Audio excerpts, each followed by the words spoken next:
E aí, já pensou em ganhar muito dinheiro com um canal de corte igual esse daqui que você está assistindo? No primeiro link da descrição temos um aulão para você que quer começar um canal de cortes e faturar muito aqui na internet. Também teremos planilhas que irão te ajudar na hora de organizar a produção do seu canal. Tá esperando o quê? Ontem, olha que poderoso isso. Ontem eu estava falando sobre milagres. E aí eu perguntei, tem alguma grávida aqui que esteja com barrigão? Aí uma menina levantou a mão e falei, vem cá, por favor. Aline, o nome dela. Aí eu falei, Aline, sabe o que é poderoso? A forma como Deus gera milagres? Todo milagre é como uma gestação. Então, quando a gente permite que Deus gere algo na gente, a gente engravidou de algo. Só que, olha que coisa ridícula de tão óbvia, mas tão poderosa. Eu falei, Aline, depois que você engravidou, você consegue engravidar de novo durante essa gestação? Você nunca vai chegar pro teu marido e falar assim, amor, você não vai acreditar. Tô grávida Tô grávida de mais um agora. No quinto mês. São gêmeos agora, no quinto mês, são gêmeos. Vamos segurar um pouco, senão daqui a pouco vão nascer 3. Não existe isso. Certo? Por quê? Porque quando você começa a gerar algo, você precisa terminar essa gestação para estar pronto para gerar algo novo. Sim. Então, quando você começa a gerar um sonho de Deus, a única forma de você começar a gerar o seu é se você abortar os dele. E tem muita gente que começou a gerar sonhos de Deus, em algum momento preferiu abortar os sonhos de Deus para começar a gerar os seus. Tem muita gente que começou bem. O evangelho não é sobre começar bem, o evangelho é sobre terminar bem. A Bíblia fala que melhor é o final das coisas do que o início delas. Sim, tem muita gente que começa... É isso. Tem muita gente que começa empolgado, mas é inconstante. Tem muita gente que começa animado, mas não permanece, não fica firme. Então, eu acredito muito, Karina, que quando você está grávido de algo, você precisa ir até o final. E aí eu comecei a falar isso e a menina começou a chorar. Aí eu falei, Deus está falando com você, né? Aí ela me falou no ouvido, o meu filho é um milagre. Eu estou lutando para sustentar ele no ventre. Olha. O filho dela, ela tem uma gravidez de risco. E aí, surreal. E aí quem estava com ela lá super emocionado, eu falei, Deus está falando com ela, faz sentido? E eles, faz super sentido. Eu falei, Aline, você me conhece? Alguma vez eu te vi? Olha o cuidado de Deus. Numa multidão. Foi ela escolhida para receber Deus essa chamou mensagem. ela pelo nome ali em cima. Eu, como pregador, eu só fui aleatoriamente, chamei alguém. Mas Deus sabia o que ela precisava como confirmação naquele dia, entende? Então, quando eu falei, você precisa sustentar os seus milagres, você precisa ir até o final da gestação, você precisa... Cara, ela tá lutando para sustentar a gestação até o final, ela tá lutando para manter o bebê até o final. O bebê dela tem um quadro raro que cada dia que ele permanece vivo dentro do ventre é um milagre. Então, eu acredito que assim como uma mulher não tem como engravidar de outro sonho, eu acredito que a gente precisa entender que cada sonho que Deus permite que a gente gere, cara, é uma graça, é uma glória a gente poder gerar um sonho de Deus. Pelo amor de Deus.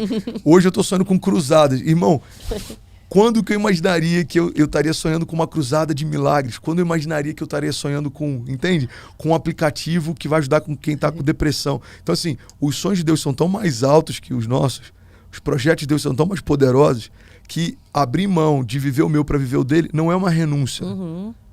É a melhor coisa que eu posso fazer. Eu lembro que isso foi um choque para mim, Karina.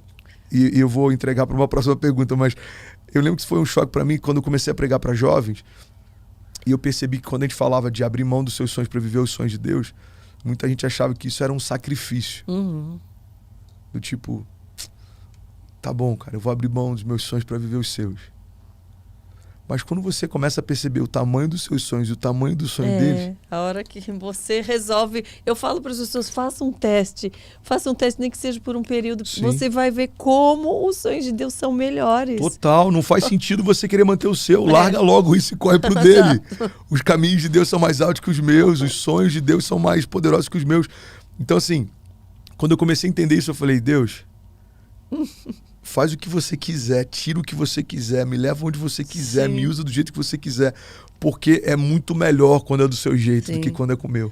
Te chamaram de fanático já nesse começo? No quando início, você deixou os seus sonhos para ver os sonhos de Deus? Sim.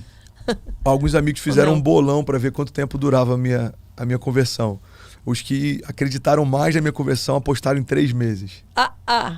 3 meses é o tempo para o André largar esse negócio de ser crente. E assim, vários deles já me mandaram testemunho em algum momento falando, cara, sua vida me edifica demais. Obrigado por não ter parado. Obrigado por não ter desistido. Cara, que incrível ver o que Deus está fazendo. Cara, hoje você pra mim é uma referência. Então, eu sei quem eu era no meio do meu rolê. E ver como que a minha vida hoje tem edificado eles, só Deus pode fazer. É por isso que eu não canso de falar. Se você estiver desanimado, você só precisa parar e lembrar do que Deus já fez até aqui. Sim. O salmista fala, eu preciso trazer à minha memória aquilo que me dá esperança. Então eu sei como que era o André de 17 anos. Eu sei como era o André com 15 anos, batendo de carro. Eu já chamei o meu pai pra briga. Eu já bati várias vezes de carro. Eu já me envolvi em vários tipos de coisa. Eu já fui espancado na saída de uma boate. Eu tenho uma fratura na minha mandíbula. Eu tive que ficar 30 dias com a minha boca toda amarrada para poder calcificar. Eu já tive nesse lugar vazio.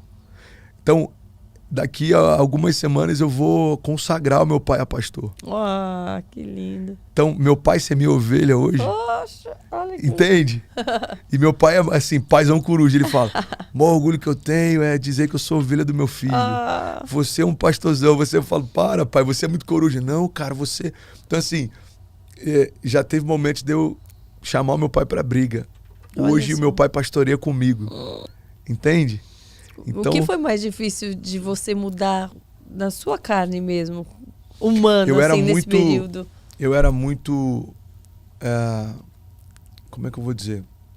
Porque explosivo. Não é, né, assim... Sim, não, é um processo. Você vai percebendo onde você está errando, tem coisas mais difíceis. Não, total. E a gente está no processo constante, né? Sim. Mas eu acho que o que era mais latente, assim, é que eu era muito explosivo. Eu lembro de recém-convertido, conversando com meu pai, eu fiquei irritado com alguma coisa, eu soquei o para-brisa do carro, quebrei o para-brisa do carro. Então, e seu pai, nossa, que conversão foi essa, não, né? E, julgando. Mas sabe qual que foi um ponto que isso eu acho que foi importante? Eu sentia nojo de quem eu era. Então eu lembro que na minha oração eu falava, Deus, eu tenho um nojo, eu não quero ser assim. Sim. Isso me envergonha. Porque enquanto você não tiver nojo de quem você se tornou, você não está pronto para ser quem Deus sempre quis que você fosse. Então eu lembro que no escritório, às vezes eu ficava irritado com alguma situação, alguma coisa, eu ia pro banheiro, começava a chorar, falava, eu não quero ser refém do meu sentimento, eu não quero ser refém, porque se alguém me irritava, se alguém me fechava, eu queria ir fechar com o carro. Você inflamava, né?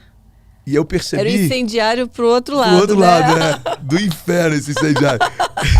E aí, sabe o que eu percebia?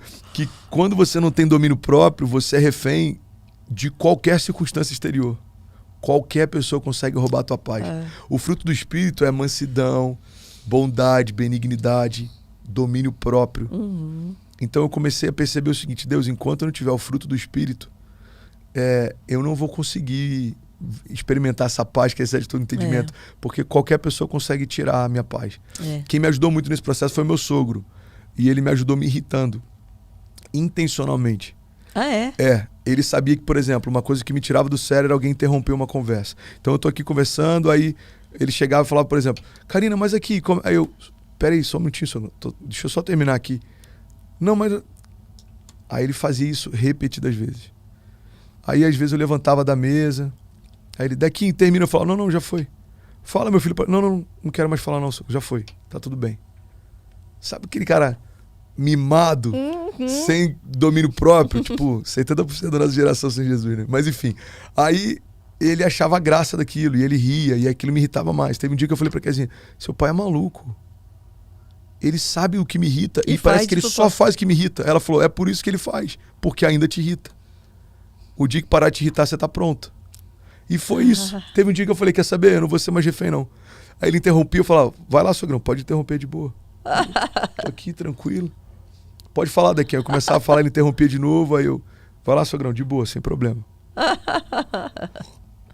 Até que eu falei, quer saber? É isso, mano. Quando eu começar a ter domínio próprio, nenhum sentimento me domina mais. Então, vencer essa questão da explosividade, nem sei se existe esse termo, mas eu acho que existe, né? Pra mim foi um romper na minha jornada de fé. Porque quando você consegue governar a sua boca, você consegue governar a sua história, né? Sim. Quando você consegue governar as suas atitudes, você consegue governar a sua história. Agora, se você não se governa, você não consegue governar nada. Ontem eu falei um pouco sobre isso, irmão. Se a sua fé não é poderosa a ponto de mudar suas palavras, como que você acha que você vai ter fé a ponto de mudar a sua história? Tem que começar pelo básico. Tem gente que só reclama do que não tá vivendo. Irmão, começa a abençoar a tua casa. Começa a declarar o que você já tá vivendo. Uma das coisas para você viver o novo é você começar a declarar o novo. Eu voltei da minha internação. Os primeiros cultos. 2017 já é o melhor ano da minha vida. 2017 já é o melhor ano da minha vida. E teve um cara que me indagou num dia, ele falou, pastor, você fica falando que 2017 é o melhor ano da sua vida, mas você quase morreu esse ano. Eu falei, pois é, mas eu tô vivo, irmão.